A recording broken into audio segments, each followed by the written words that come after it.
आणि आपण जर पाहिलं, इथं जर पाहिलं तर इथं अगदी आश्चर्याचे धक्केच्या धक्के बसत आहेत. ह्या ज्ञानानं अगदी कहर केलेला आहे. हे ज्ञान जवळजवळ आकाशाला भिडलेलं आहे. सूर्यापेक्षाही त्याचा जबरदस्त अशा प्रकारचा तेजस्वी त्याचा प्रकाश आहे, नाही का. आणि आनंदानं तर आनंद काय म्हणावा, तर की हे ऐकल्यानंतर किती आनंद कशाने होतो, कोणाला कशाने आनंद होतो, कोणाला कशाने आनंद होतो, नाही का. आणि म्हणून हे ऐकलं आणि जर आपल्याला कळलं, आपण ऐकलं आणि जर समजा आपल्याला कळलं आणि अंतःकरणावर ठसलं, तर माणूस जागेवर राहत नाही. माणूस जागेवर राहत नाही. मग काय आहे, जागेवर राहत नाही म्हणजे तो अंगच टाकतो, इतकी त्याची विलक्षण स्थिती होती. पण आपलं पद्धतशीर आहे, आपल्या धक्का लागत नाही. आम्ही कोणाच्या बापाला घाबरत नाही, आम्ही कोणाच्या बापाला मोजत नाही. आणि म्हणून याचा अर्थ एवढं आघात ज्ञान ऐकून आपण शिवाजी महाराजांचं, समर्थांचं, रंगनाथ स्वामींचं त्यांचा तो प्रसंग ऐकला. जगात असं कुठं घडते काय, समर्थान म्हणजे महात्म्यांचं काय सामर्थ्य असतं, महात्म्य कसे असतात, महात्म्य कसे असतात आणि आपण किती किती किती मूर्ख आहोत हे ऐकून कळतं. तरी विचार करतो का, आश्चर्य वाटतं. आणि म्हणून शेवटी ज्ञानेश्वर महाराजांसुद्धा ताटी लावून घे, नाही का. तुकाराम महाराज आणि समर्थ, नाही का, म्हणून दोघांची गाठ पडली. मध्ये नदी होती आणि अलीकडच्या बाजूला समर्थ होते, पलीकडे तुकाराम महाराज होते, मध्ये नदी वाहत होती. आता दोन महात्मे, एक नदीच्या अलीकडं होता, एक नदीच्या पलीकडं होता. दोघांची अशा स्थितीमध्ये गाठ पडली. आणि त्यावेळेला जवळ 4 माणसं होती काही. आता त्यांनी पाहिलं बा, इकडून समर्थ आहे, तिकडं तुकाराम महाराज आहेत, मध्ये नदी वाहत आहे. हे महात्मे एकीकडं एकमेकाकडं पाहत आहेत. परंतु कसं आहे, शब्देविन संवादू, महात्म्याचा संवाद कसा असतो, शब्दाशिवाय त्यांचा संवाद असतो, नाही का. आणि मग समर्थांनी काय केलं, एक दगड घेतला आणि तो नदीमध्ये टाकला.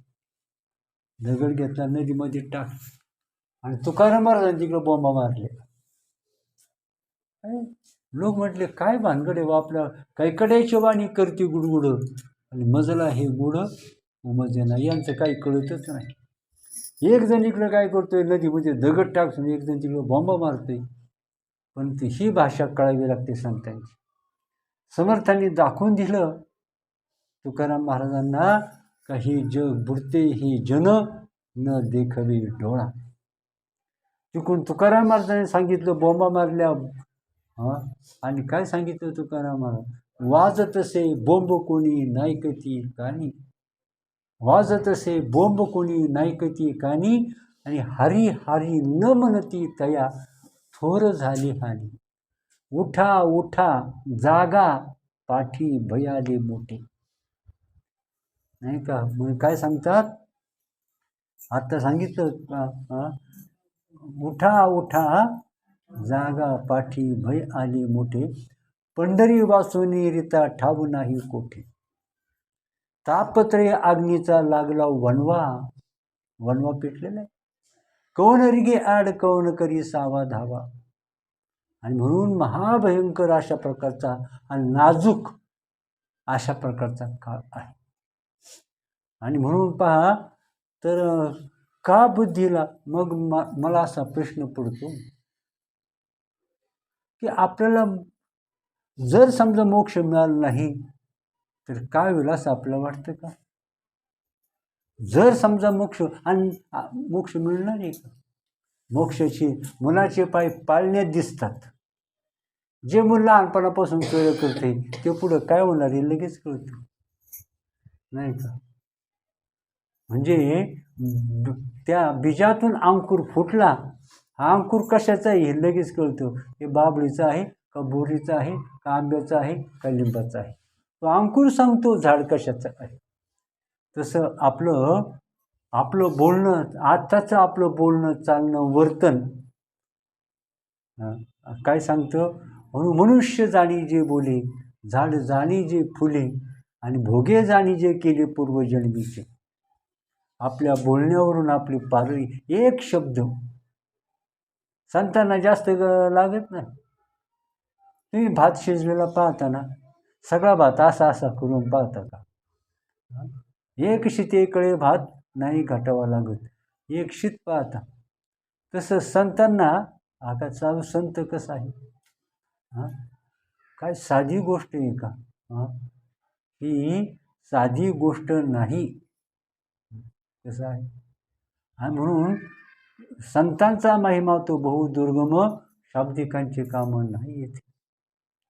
म्हणून कसं आहे, त्यांचा महिमा तो बहुदुर्गम आहे.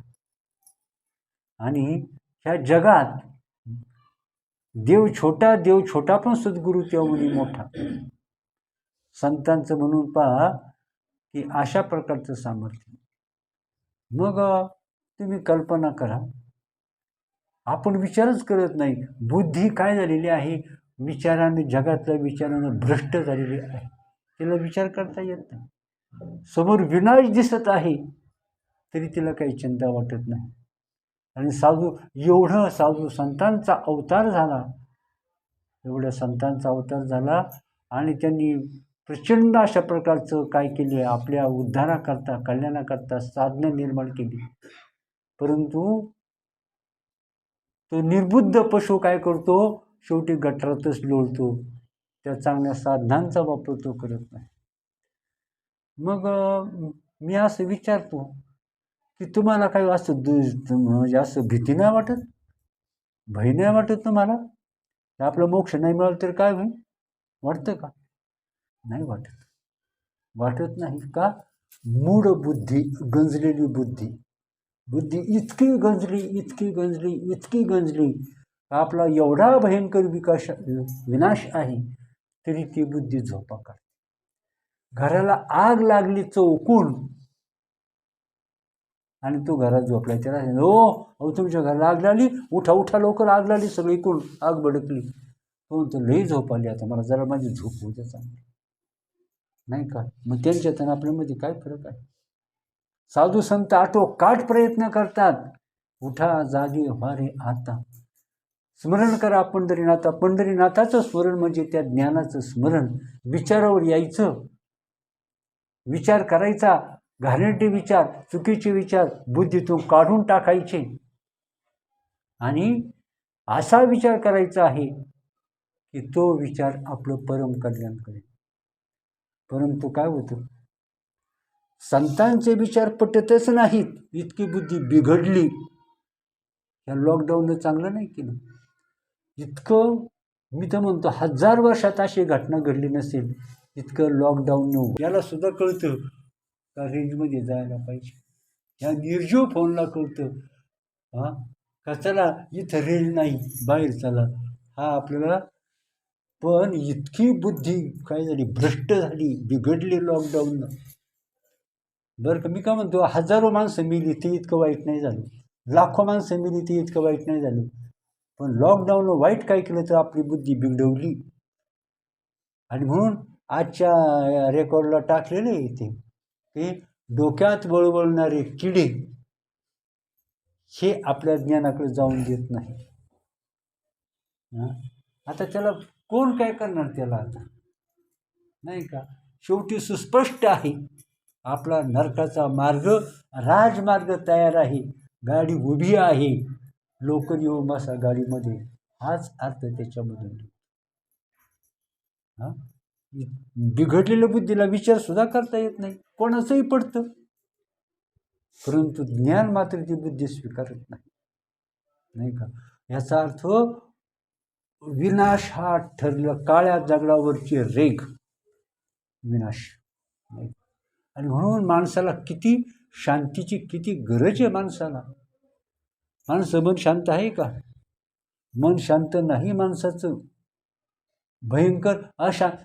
आणि म्हणून हे ज्ञान साधे आहे का? हे ज्ञान आपल्याला यमाच्या दाढेतून बाहेर काढतो. इथं साधं विंचूसुद्धा, झुरळसुद्धा आपल्याला काही डोकं आऊट करून टाकतं. झुरळसुद्धा कळते. हां, घरात झुरळ झाली ना, ढेकणं झाली ना, तर ते ढेकणंसुद्धा फार बेजार करतात माणसाला. आत्महत्या करायला लावतात. ढेकणंसुद्धा करणार. इतकी वाईट परिस्थिती आहे, नाही का? आणि म्हणून आता समजा विचार करा, तर एखादी ताई घरदार आहे, पैसा अडका आहे, बंगला आहे, आणि मुलं, लेक, सुना, नातवंड पद्धतशीर आहे, नाही का? आणि दारात गाडी उभी आहे, वस्त्र अलंकार भरपूर आहे, परंतु काहीतरी बिघाड झाला. घरातल्या सगळ्यांनी तुम्हाला त्या ताईला बाहेर काढलं. तुम्हाला वाटतं का घराच्या बाहेर निघा, तुम्हाला आधार नाही. बरं, आधार जगात पाहुणे किती दिवस ठेवून घेतील कल्पना करा. आधार नाही. आपला जो परमेश्वरानं म्हणून त्या पोरीचं लग्न झालं, सासरी तिला जाच व्हायला लागला, सासू सासरी खूप त्रास द्यायला लागली, तिचा छळ करायला लागली. ती आली मायला बापाजवळ रडली. पुन्हा बाप म्हणला नाही जा, नाही का? पुन्हा ती वैतागली जीवाला. बाप म्हणला चुलीतल्या लाकडानं चुलीतच जळावं, नाही का? एक तर मी माझ्या घरी सुखात आहे, आनंदात आहे, तुम्ही चिंता करू नका, असा निरोप मला द्या. बाप म्हणतो असा निरोप मला दे, नाहीतर तू मेली आहेस असा तरी निरोप मला मिळू दे, परंतु घर सोडायचं नाही, नाही का? चुलीतल्या लाकडानं चुलीत जळावं. परंतु विचार करा, इथं जो मनुष्य परमेश्वरानं मनुष्य देह दिला, नरदेह निधान लागले हाती, उत्तम सार उत्तम गती. मग आपली अधोगती कशाने आहे हे कळायला नको. चांगला विचार करायचा. आपल्याला घेणंच काय कशाचं, मातीत सगळं गेलं. आपलं आश्रमात यायचं, देवाचं चिंतन करायचं, नाम चिंतन करायचं, मी ब्रह्म आहे हे बुद्धीमध्ये प्रस्थापित करायचं. देह नाशवंत आहे, हे सगळं भ्रामक आहे, जगसुद्धा भ्रामक आहे, इथं परमात्मा सत्य आहे. आणि ते ज्ञान जर माझ्या बुद्धीमध्ये आरूढ झालं तर मला कोट्यावधी कल्पाची परमशांती मिळेल. दुःखाचं नावच नाही, इतक्या मोठ्या आनंदाला, भाग्याला मी प्राप्त होईल, असं विचार मिळतं. आणि म्हणून काय आहे की पहा, आता काय सांगितलेले, आत्मलाभाची या गोडिया जो का विटे सकळ विषया. आत्मलाभाची या गोडिया जो का विटे सकळ विषया. ते काय आहे, ते अशा ठाई इंद्रिया मानू नाही. आत्मसुखाच्या गोडिया जो काय विटे सकळ विषया, तयाच्या ठाई इंद्रिया मानू नाही. जो प्रकृतीचे केले निघे, मनाशी चाड न सांगे, श्रद्धेच्याने संभोगी सुखिया झाला, नाही का? जो प्रकृतीचे केले निघे, मनाशी चाड मनाचं ऐकतच नाही. मग सांगितलं ती दासी काय होते, ती माया ही संतांनी दासी केली, आणि आपण तिच्या काय झालेलं आहेत, ती आपल्यावर सत्ता गाजवून राहिली. जो प्रकृतीचे केले नेगे, मनाशी चाड न सांगे, श्रद्धेचे संभोगी सुखिया झाला. त्या श्रद्धेनं त्याला सुखी केलं. माणूस ती श्रद्धा ज्ञानाकडे घेऊन जाते, पण आपल्याकडला ती श्रद्धा नाही, कारण डोक्यात वळवळणारे किडे, नाही का? हे साधे आहे का? आणि ते काय करणार, आपलाच घात करतात, नाही का? मनाशी चालणं, श्रद्धेचे संभोगी सुखिया झाला, तो सुखी होतो. आणि हे सुख कोणत्या सुखानं, आत्मसुखानं तो सुखी होतो. हे सुखच नाही, हे दुःख आहे. जसं छाप आणि काटा नाणं असतं, एका बाजूला छाप, दुसऱ्या बाजूला काटा. छापा काट्याला सोडत नाही, काट्या छापाला सोडत नाही, दोन्ही एकमेकाला चिटकून असतात. तसं सुख आणि दुःख कसं आहे, कधी सुख येतं बरं वाटतं, आणि एवढं दुःख येतं अंतःकरण फाटतं, अंतःकरणात प्रचंड वेदना होतात, एवढं दुःख येतं. कधी कधी थोडंसं सुखही येतं, त्याच्यावर माणूस उडे मारतो. म्हणजे सुख आणि दुःख एकमेकाला चिटकून येतं, परंतु त्याला आत्मसुख म्हणतात. तिथं केवळ सुख असतं. आणि काय म्हटलेलं आहे, तर तया तेची गिवशित, त्या ज्ञानाला बोलवावं लागत नाही, ते ज्ञान शोध घेत येतं, ज्याचं अंतःकरण असं विचारानं परिपूर्ण झालेलं आहे. विवेक वैराग्याशिवाय, आता आपण ऐकतो, कोणीही जीवनमुक्त होत नाही विवेक वैराग्याशिवाय. या सगळ्याला कारण म्हणजे विचार. आपण काय विचार करतो, ते विचार आपला घात करायचं.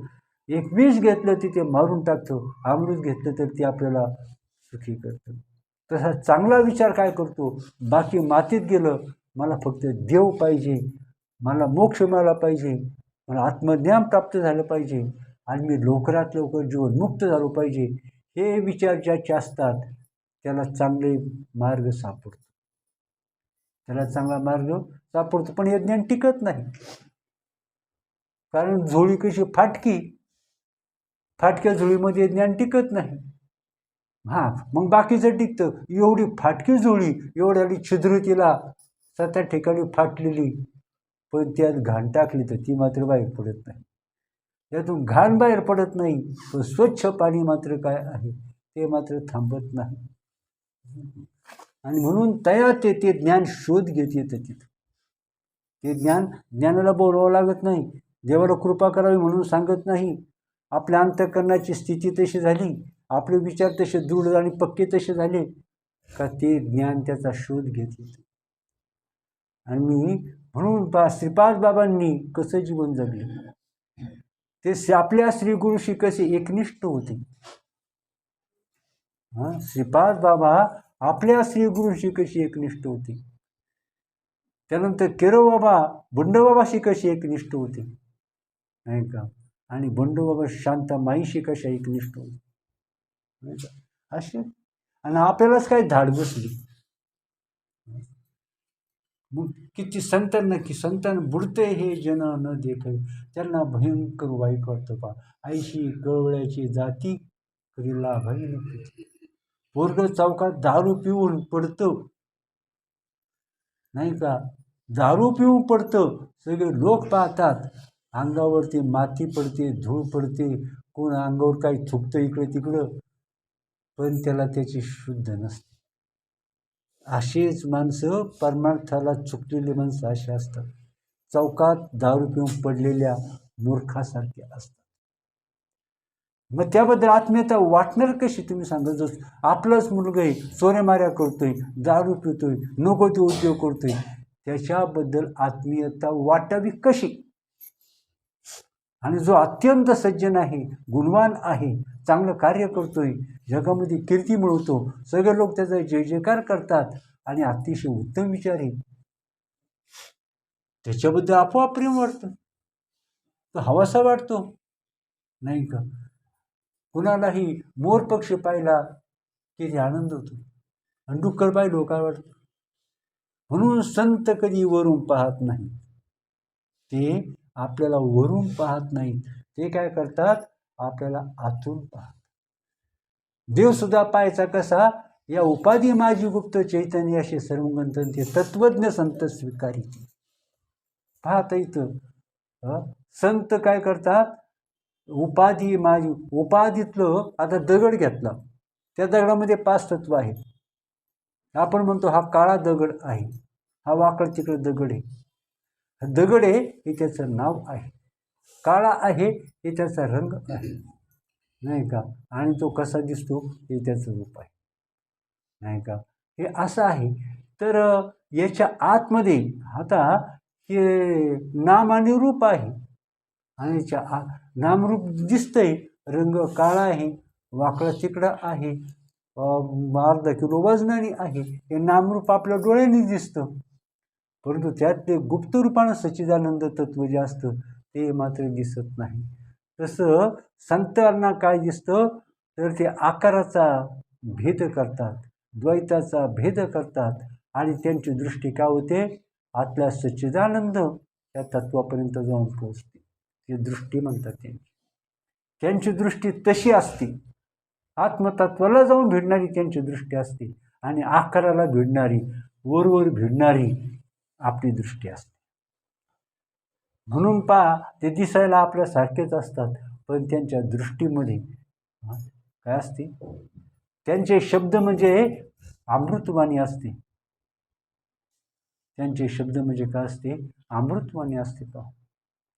आणि म्हणून पहा, तर त्यांचं बोलणं सुद्धा जे असतं ना, तर ते बोलणं कसं असतं, तर ज्ञान प्रचूर बोलणं म्हणजे वेदच असतं. काय त्यांचे ते विसार शब्द सुखे म्हणून येते वेद. आणि म्हणून कसं आहे, तर तुम्हाला एक सांगतो अजून, की ज्ञानी जो असतो, ज्ञानी आत्मज्ञानी महापुरुष, एक सांगायचं राहिलं त्याच्या आधी, ज्ञान त्याचा शोध घेतं, तया तिची गिवशित ते ज्ञान पावे निश्चित, जया म्हणजे अचुंबित शांती असते. ही शांती माणसाला मिळत नाही. जो पाप्याला शांती नसते, मूर्खाला शांती नसते, परंतु चांगला विचार करणारा, आत्मचिंतन करणारा, साधूशी एकनिष्ठ असणारा शांती त्याचा शोध. त्याचा अंतःकरण आपोआप स्थिर आणि शांत होतं आत्मज्ञानाने. तया तिची गिवशित ते ज्ञान पावे निश्चित, जया म्हणजे अचुंबित शांती असे. मग ते ज्ञान हृदयी प्रतिष्ठे, शांतीचा अंकुर फुटे, मग विस्तार बहु प्रगटे आत्मबोधाचा. म्हणून परमार्थ हा मूर्खांचा विषय नाही, अजिबात मूर्खाचा विषय नाही. इथं शहाण्याचा विषय आहे, विचार करणाऱ्याचा विषय तो आहे. आणि म्हणून आता तुम्हाला सांगतो, तो जो ज्ञानी असतो, ज्ञानी महात्मा, तर मग आपण सांगितलं, वेदांनी त्यांना आज्ञा केलेली नाही. वेदसुद्धा त्यांना कोणते, आत्मज्ञानी तुम्ही कसं, बद्धांनी कसं वागावं, मुमुक्षुनी कसं वागावं, पशु कसे, प्राणी कसे, माणसं कशी, राजाने कसं वागावं, सेवकांनी कसं वागावं, नवऱ्याने कसं वागावं, बायकोनी कसं वागावं, शत्रूशी कसं वागावं, काय करावं आणि काय नाही, सगळे बंधनं ह्या जीवाला आहेत. पण संतांना वेदानं कोणतंच बंधन सांगितलं नाही. त्यांना कशाचंच पाप लागत नाही, त्यांना कशाचंच पुण्य लागत नाही. जिथं पुण्य जवळ याला घाबरतं त्यांच्या, तिथं पाप जवळ येईल का? आणि तर ज्ञानाची गंगा तिथून वाहत असते. शास्त्र त्यांच्या पायाचा आश्रय घेतं, संतांच्या पायाचा. शास्त्र त्यांचा शोध घेत येतं, शास्त्र संतांचा शोध घेत येतं. आणि त्यांच्या संतांची भेटघाट झाली का शास्त्रसुद्धा स्थिर होऊन जाते. त्या शांताला सुद्धा, त्या शास्त्राला सुद्धा शांती मिळते, ज्ञानाला सुद्धा तिथं शांती मिळते. सत्य त्यांच्या आश्रयाला येतं, ज्ञान त्यांच्या आश्रयाला येतं, शास्त्र त्यांच्या आश्रयाला येतं, नवे देवसुद्धा त्यांच्या पायाजवळ येतात, नाही का? आणि म्हणून पहा, तर आणि त्यांना देवसुद्धा कोणती आज्ञा करत नाही. राजाला कोणी आज्ञा करतं का? राज्यामध्ये राजाला कोणी आज्ञा करणारा नाही. त्यानंतर गावामध्ये सरपंचाला कोणी आज्ञा करणारा नसतो, नाही का? घरामध्ये त्या सासू असते, तिला कोणी बोलणारं नसतं. तसं जगामध्ये संतांची परमावधी अशा प्रकारची शक्ती असते. आणि म्हणून त्यांना वेदानं, देवानं, शास्त्रानं कोणतंही बंधन नाही, नाही का? उलट त्यांना तीर्थाला सुद्धा जायची गरज नाही, तीर्थच त्यांच्याजवळ येतात, नाही का? सगळं तीर्थे निवृत्तीचे पायी आणि तेथे माझे मना बुडी ती. सगळं तीर्थ संतांच्या पायाजवळ विसाव्याला असतं, ज्ञान तिथं विसाव्याला असतं. मोक्ष काय करतो? त्यांची सेवा करीत असतो. तो मोक्ष त्यांच्या आज्ञेची वाट पाहत असतो, नाही का? आणि म्हणून तो मनुष्य देह जरी दिसला तरी परंतु एक फार मोठा चमत्कार तो असतो, नाही का? आणि म्हणून काय म्हटलेलं आहे, ते चालते ज्ञानाचे बिंब, तयाचे अवयव ते सुखाचे कुंभ. हे माणूसपण भांब लौकिक बागू. ते माणसासारखे दिसतात, हा लौकिक भाग आहे, हा लोकांचा विषय आहे, पण ते माणूस नसतात, हा महात्म्यांचा विषय. ते महात्मे त्यांच्याकडे माणूस म्हणून पाहत नसतात, नाही का. आणि म्हणून काय सांगितलेलं आहे, असे तर ते चालते ज्ञानाचे बिंब, तयाचे अवयव ते सुखाचे कुंभ. त्यांचे इंद्रिय म्हणजे सुखाला आलेले कुंभ असतात, नाही का. किंवा ते चला कल्पतरूचे आरव, चेतना चिंतामणीचे गावो, बोलते जे आर्णव पियुषांचे. ते समुद्र आहेत, ज्ञानाचे समुद्र. परंतु समुद्र कधी बोलत नसतो, परंतु ते बोलके समुद्र आहे. ज्ञानाचा बोलणारा समुद्र, नाही का. म्हणून चला आणि चला कल्पतरूंचे आरव, ते साक्षात कल्पतरू आहे. कल्पतरू नाही, कल्पतरूंची बागाची बागा ते आहेत. आणि ते कल्पतरू कसे आहेत, झाड एका ठिकाणी असतं, पण हे कल्पतरू जगात कुठेही फिरतात. चला म्हणून काय विज्ञान काही साधू वर्णन आहे, नाही का. आणि म्हणून पहा, संतांची गाठ पडली का त्याचं दुःख संपलं, त्याचं दैन्य संपलं, त्याची चिंता संपली, आणि त्याचं आयुष्य कोट्यावधी कल्पाचं त्याचं कोडं सुटलं. आता त्याला चिंता करायची कारण उरलं नाही. धन्य धन्य ते संतांचे सदन, जेथे लक्ष्मीसहित शोभे नारायण. तिथं लक्ष्मी सहित देव तिथं येतो. काय देव तिथं निघाले का लक्ष्मी म्हणते मला सुद्धा येऊ द्या, त्यांचं चरण स्पर्श करायला. जे ते लक्ष्मीसहित शोभे नारायण. आणि म्हणून तरीचा जन्मा यावेंदा असं विठोबाचे झालं. त्या ज्ञानाचा मार्ग, मग प्राण गेला तरी चालेल, मृत्यूला म्हणून मेलो तरी चालेल, परंतु ज्ञानाचा मार्ग सोडायचा नाही. ह्या जगात कशाला मी भाळणार नाही, कशाला फसणार नाही, कशाच्या मागे जाणार नाही, परंतु एक त्या ज्ञानाचा मार्ग मी प्राण गेला तरी सोडणार नाही, असा ज्याचा निश्चय असतो त्याच्यावर ईश्वराची कृपा असते, संतांची कृपा असते, आणि ज्ञान तिथं का होतं, लोक तात्काळ प्रगट.